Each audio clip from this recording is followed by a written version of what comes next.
50 লাখে তৈরি একটা ছবি যেটা বক্স অফিস কালেকশন করেছিল 10 কোটির ওপরে। Today we gonna recommend a 2013 Kannada film. গল্পের মূল চরিত্র নিকি একজন সিঙ্গেল স্ক্রিন থিয়েটারের টিকিট কালেক্টর। আরও ভুগছে একটা সমস্যায়, ক্রনিক ইনসমনিয়া। আর এই সমস্যা থেকে মুক্তি পেতে একদিন এক ড্রাগ ডিলারের মাধ্যমে সে সন্ধান পায় একটি ড্রাগের, যার নাম লুসিয়া।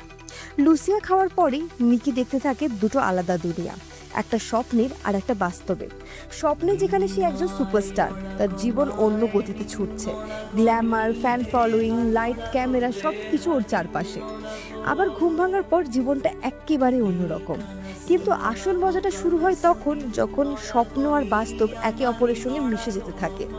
স্বপ্নে দেখার সেটা বাস্তবেও ঢুকে পড়ে ওর জীবনে। এখন প্রশ্ন হলো, কোনটা স্বপ্ন আর কোনটাই বা বাস্তব? সে কি সত্যি একটা সুপারস্টার, নাকি শুধুই একটা টিকিট কালেক্টর? লুসিয়ার নেশা থেকে কি বেরোতে পারবে নাকি ডুবে যাবে সেই কল্পনার রাজ্যে? To know the truth, watch this mind bending film called Lucia. আর হ্যাঁ, ভিডিওটা ভালো লাগলে সাবস্ক্রাইব করতে ভুলবেন না।